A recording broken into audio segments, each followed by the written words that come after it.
Dengan mobil patroli, polisi dari Polsek Ilir Barat 2 Palembang menjemput siswa sekolah dasar untuk dibawa ke sentra vaksinasi COVID-19 usai belajar tatap muka.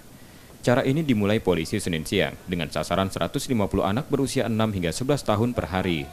Sebelumnya vaksinasi anak sudah disosialisasikan Polsek ke tiap sekolah dengan persetujuan orang tua murid dan pemeriksaan kesehatan sebelumnya.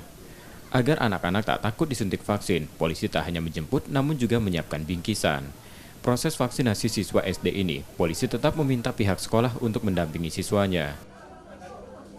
Kita pada hari ini melaksanakan vaksinasi massal terhadap anak-anak dengan usia 6 sampai 11 tahun. Nah, alhamdulillah sudah kita sosialisasikan pada pihak-pihak sekolah dan kita sudah buatkan pernyataan ke orang tuanya.